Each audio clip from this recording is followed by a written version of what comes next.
Hey, welcome back to another fiery episode of our leadership series. Today, we're delving into the heart of what it means to lead with the 5 leading questions about leadership. These are the big burning questions that can shape your journey as a leader. We're going to tackle these questions head on, drawing from real life experiences and insights. Whether you're an aspiring leader or you're looking to refine your skills, this episode was packed with valuable lessons and thought-provoking perspectives. And hey, if you find value in our discussions, don't forget to hit that like button and subscribe to stay updated with the latest episodes. Feel free to share this podcast with others in your crew who might also be on their leadership journey. Now let's gear up, turn up the heat, and jump right into these pivotal leadership questions. Question number 1. Are leaders born or are they created? I believe they're both. I think leaders that are born probably show leadership qualities earlier in life, but through experience and training, people can grow into great leaders. You also have to be the sort of person who will accept the role of leader. Some people just don't want to be in charge, even though they're capable. And this means that even if they're put in that position, they will probably not do as good a job as they could because they're trying to get out of it all the time. I believe it's truly a choice, and you'll know when you're ready to step up. There'll be times when you think you're ready, and I think you should push yourself forward to try, but at times you might think you're ready, but you're not quite ready. Either way, you need to show those leadership qualities because that's what people are going to look to when they're looking for people to take charge of certain projects or small things that are going on. Even born leaders need training, okay? Just because people will follow you doesn't mean you should be leading them. We see that with people like influencers and politicians all the time. They have millions of followers, but should those people really be following them? Do they actually know what they're talking about? Are they really leaders, or are they just saying stuff that appeals to the masses? It doesn't necessarily make you a leader just because you're an influencer. True leadership, to me, is altruistic. That is, it's unselfish. It's not about you. You lead to help others, and together you all succeed. So, are leaders born or created? Both, but leaders that are born sometimes rise to a higher level given that they start being leaders earlier. Number 2, how do I become a leader? I suppose you do what you do. That's probably the most important thing. Start doing it. Don't just say you do it well. Go out there and do it well. Put your hand up to lead whenever the opportunity arises. And it won't arise all the time. So you need to take those opportunities to lead when you get the chance. Ask to be in charge and volunteer to lead. Often I see that on the fire ground and places like that, they're calling for strike team leaders, sector commanders. They want people to put their hand up and say, I will take responsibility, I will lead. And these are your chances to step up. They're not always there in every workplace, but you'll come across them from time to time. Take the chance to lead. Volunteer. I know if you've ever been in the army, the first rule is never volunteer for anything. But the fact of the matter is, if you want to be a leader, sometimes it starts there. You need to read, you need to learn, and you need to improve your knowledge. As a leader, you can't just be stagnant. You've got to be growing all the time. So it's super important that when you're on the path of becoming a leader, that you keep growing your knowledge because that will help you at some stage. Work closely with other leaders. Be their offsider.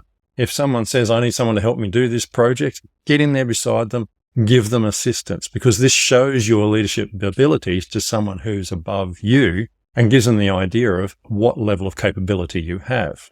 Start small with your leadership. No one starts running large fires on day one. That's a fact. Whether it's in business or on the fire ground, you don't start running huge fires, okay? You start running with a crew and then you become a crew leader and you work your way up from there. You never start at the top because you need the experience. So get in there, start small, start leading as often as you can. Leaders are always there, in my opinion, because they love what they do. Every time I turn around, I see the same people around me on the fire ground. These are our leaders. These are the people who are continuing to grow and push forward with their career as a firefighter. Don't confuse managers with leaders. In my opinion, when the chips are down, managers are like cockroaches when you turn the lights on. They scatter everywhere and hide. Leaders prepare to face the flames. They are willing to take the heat. It's not fun and you might not enjoy it, but the fact of the matter is you'll be there, whereas managers they disappear. They don't want to take responsibility, in my experience. Number 3, how do leaders make decisions? Leaders make informed choices. They stop, they assess, they plan, then they implement, and then normally they debrief as well. So they don't just jump in and do things. They assess things first. They think about what the options are. Then they put their plan into place. Now, that can happen quickly, but the fact of the matter is that it just doesn't happen instantly. They use their knowledge and their gut feel for how to get something done. That gut feel comes from your experience, that this isn't right or that would work better or whatever. It's just there. It's inherent. But the fact of the matter is, somewhere along the way, you've been exposed to that and you've learnt that. Leaders make their decisions based on what they themselves would be willing to do. And that's a big difference between leaders and managers as well. Managers will just tell people what to do. Leaders will ask people to do what they truly would do themselves. But as the leader, they need to take a larger role. Leaders consider what they're asking their people to do and believe that they can achieve.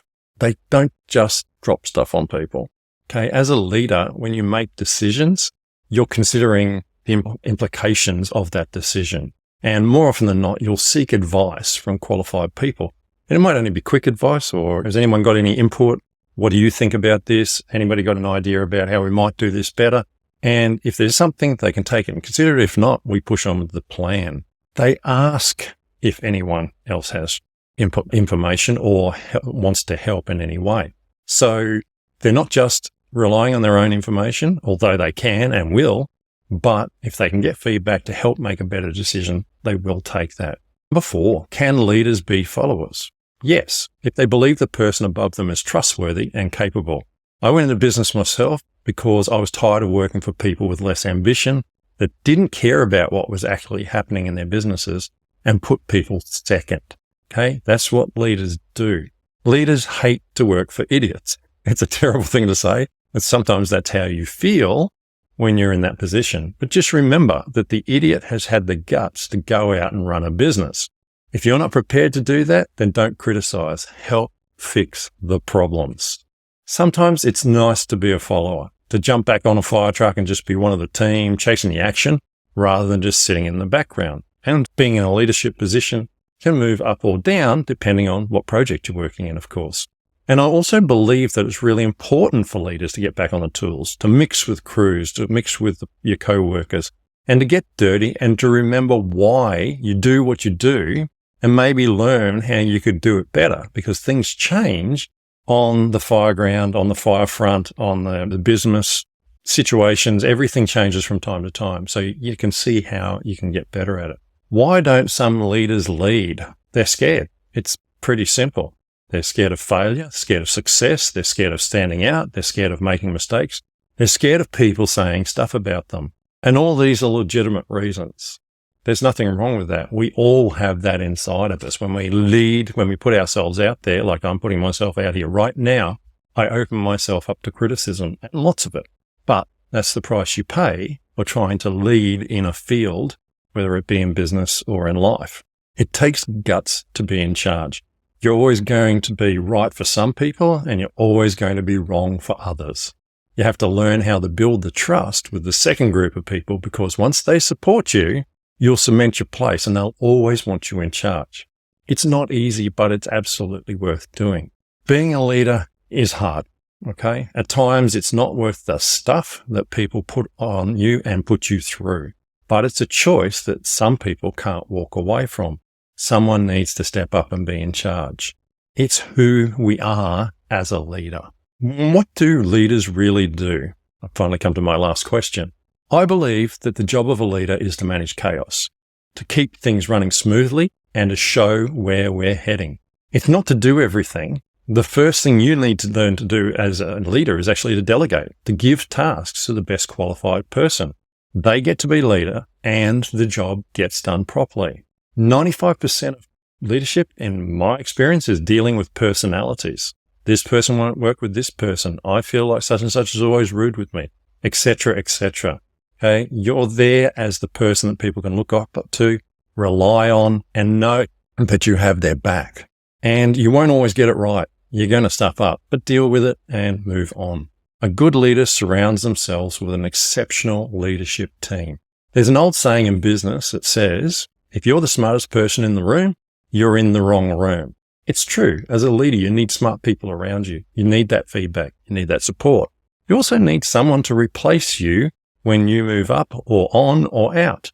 So if you're not working with the smartest people, encouraging them to become better leaders, you're actually damaging the organization or business that you're working for. Take the best people and let them lead. Support them. Be there when they need help. And also be there when they need to kick up the backside or they need direction. We all get it. We all understand that sooner or later we're going to do the wrong thing and we're going to have to wear it. So as we douse the flames on today's episode, it's clear that leadership is a journey filled with learning, growth, and sometimes tough questions.